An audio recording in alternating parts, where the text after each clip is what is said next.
내 앞에 길은 없다. 내 뒤에 길은 생긴다. 일본 조각가 다카무라 코타로의 말입니다. 자극적인 학원 광고나 이른바 공부 비결에 쉽게 휩쓸리는 학생들이 있습니다. 이런 친구들은 뒤처지고 말 것이라는 공포감과 조급함에 금세 사로잡혀요. 반대로 광고를 보더라도 나는 내 방법을 믿는다 라는 단단한 얼굴을 하고요. 묵묵히 공부에 전념하는 학생들도 있습니다. 그런데 대단한 성적 향상이나 부러워할 만한 성과를 거둔 사람들은 대개 후자였습니다. 사실 공부 방법은 사람마다 다릅니다. 황금률 같은 굵직한 원칙은 존재하지만 세부적인 자잘한 방법론은 사람마다 모두 다릅니다. 따라서 어떤 방법을 쓰느냐보다 자신을 얼마나 믿느냐가 더 중요해요.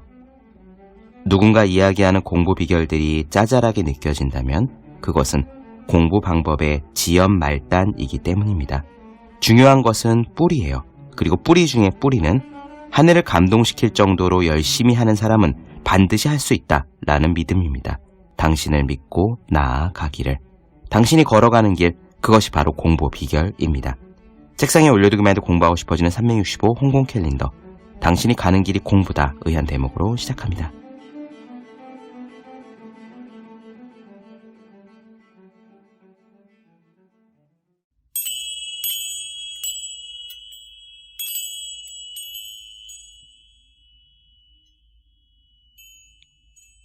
우리는 혁신의 시대에 살고 있다.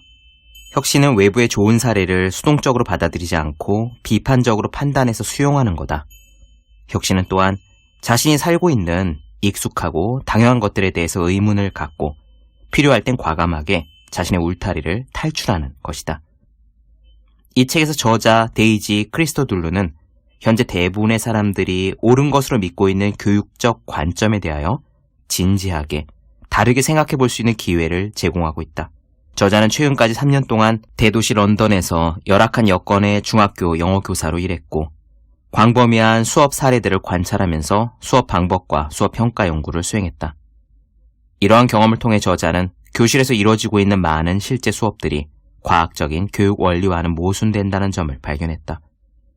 저자는 널리 인정받고 있는 교육적 신념들을 검토했고 아무도 의심하지 않고 당연히 맞는 것으로 여기고 있는 신념들을 미신으로 규정했다. 저자가 말하고자 한 것을 다음과 같이 요약할 수 있을 거다. 역량은 중요하지만 지식이 없으면 역량을 개발할 수 없다고 본다. 다양한 교수법 중에서 교사가 설명해주면서 질문하고 확인하는 직접 교수법이 가장 효과적이라는 근거를 제시하고 있다. 인터넷에서 정보를 쉽게 찾을 수 있지만 찾고자 하는 영역에 대한 기본 지식이 있어야 정확한 정보를 찾아 활용할 수 있다고 주장한다. 또한 학생들은 지식을 가진 전문가가 아니라 전문가가 되기 위해 필요한 내용을 교사로부터 먼저 배우고 있는 존재임을 인정해야 한다고 강조한다. 네, 안녕하세요. 본격 공부작업 팟캐스트 서울대는 어떻게 공부하는가 한지우입니다. 오늘부터 우리는 데이지 크리스토둘루의 아무도 의심하지 않는 7가지 교육 미신 한번 살펴보겠습니다. 이 책을 제가 알게 된 건 창의적인 사람을 만들기 위해서는 어떻게 공부해야 하는가에 대해 관심을 가지고 서치를 할 때였습니다. 얼마 전에 제가 한 학교에서 강의를 했었는데요. 선생님께서 강의 전에 이런 언지를 주시더라고요. 학교가 혁신학교라서 아이들이 지금까지 강의식 수업을 거의 경험해 본 적이 없다. 그래서 90분을 앉아서 강의하는 동안 집중력이 떨어질 수 있다고 말입니다.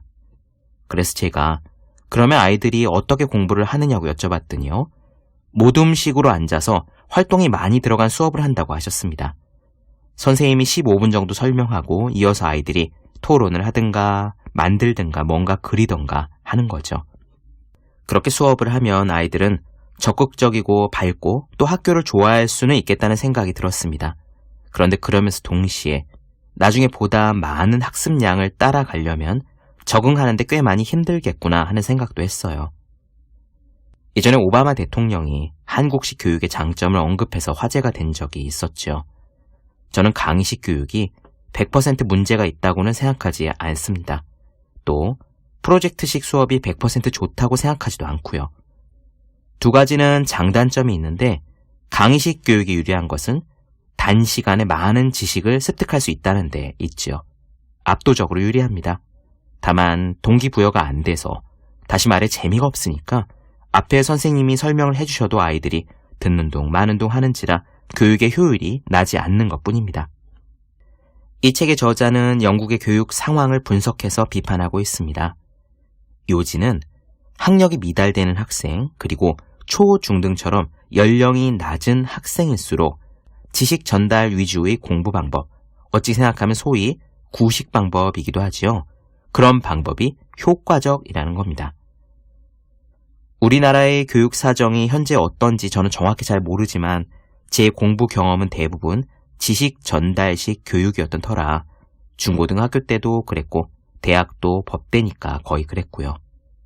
그래서 제가 프로젝트식 수업이 어디가 좋고 어디가 나쁜지를 정확히 말씀드리기는 어렵습니다만 적어도 지식 전달식 교육에 어떤 강점이 있는지는 확실히 말씀드릴 수가 있습니다.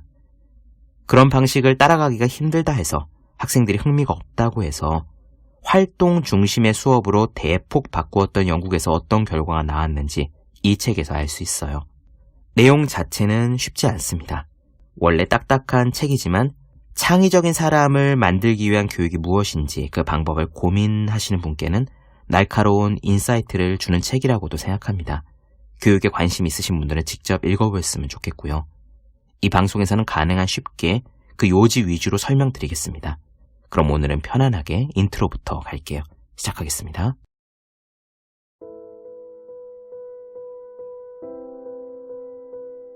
나의 어머니와 아버지는 무척 지적이시다.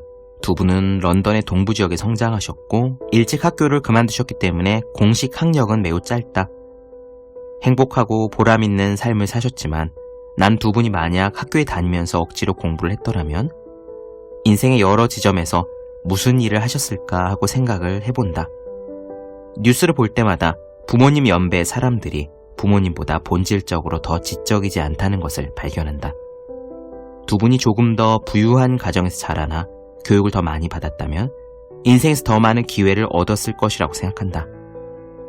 교육은 중요하다. 모든 통계의 결과에 따르면 현대 영국 사회에서 교육 기회의 분배의 공정성은 부모님이 자라온 시대에 비해 더 떨어진다. 예를 들어 2010년에 평등과 인권위원회가 발표한 보고서에는 학업 성취도는 여전히 사회 경제적인 배경과 밀접한 관련이 있다라고 말했다. 사회 경제적 배경이 하위인 학생들의 대학 진학률은 전문직 가정 출신 학생들의 대학 진학률에 비해 매우 낮았다. 부모님과 마찬가지로 나 역시 런던 동부 지역에서 자랐고 지역에 있는 초등학교를 다녔다. 11살 때는 장학금 수혜 대상자로 선정되었다. 성적이 우수하지만 집안 형편이 어려운 학생들이 사립학교에 진학할 수 있는 수업료를 정부가 지원해주는 장학금이었다.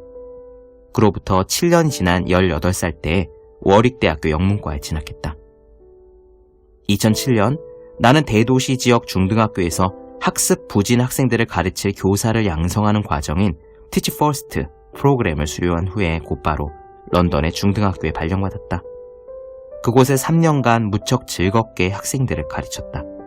그러나 시간이 지남에 따라 학생들의 기초적인 지식과 지능이 너무 낮은 수준이라는 것을 점차 실감하게 되었고 실제 그러한 증거들을 직면하면서 놀라지 않을 수 없었다.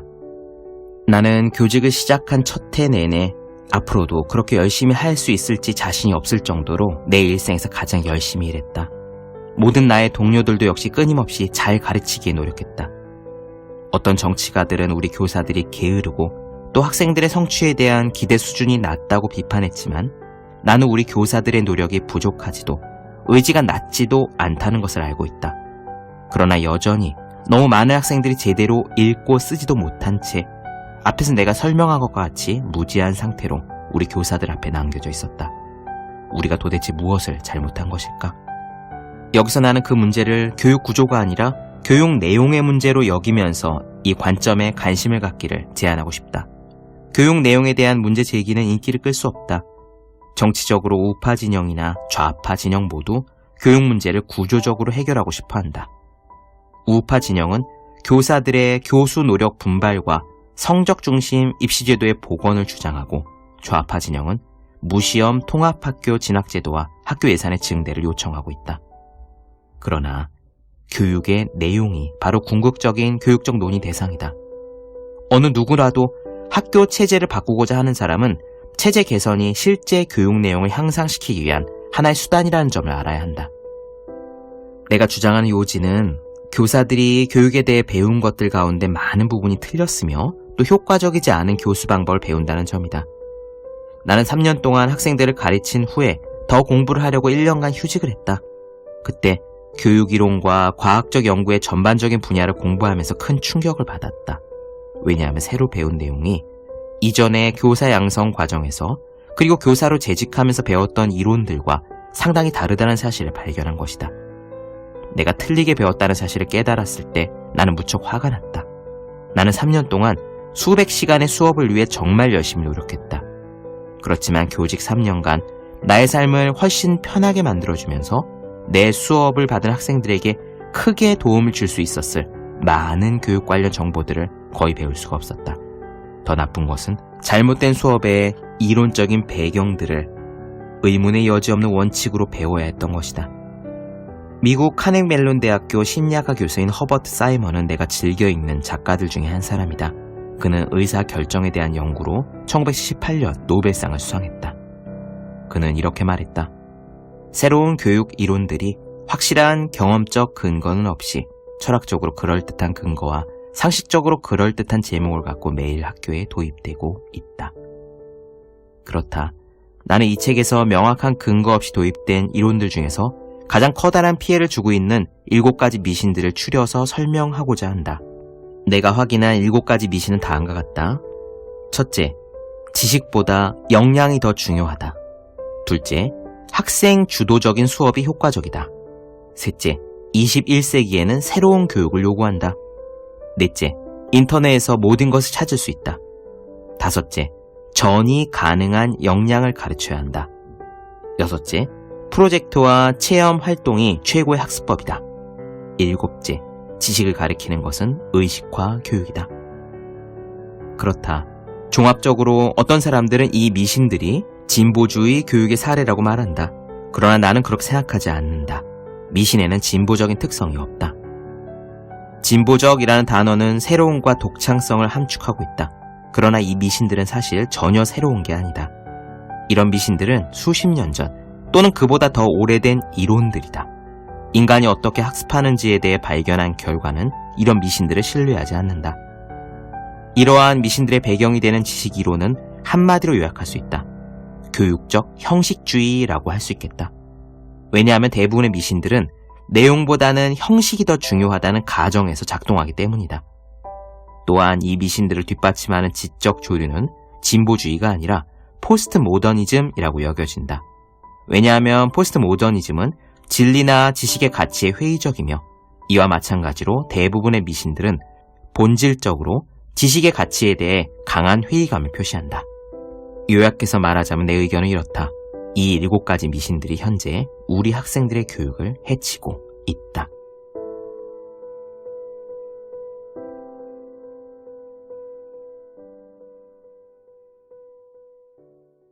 네, 본격 공부작업 팟캐스트 서울대는 어떻게 공부하는가?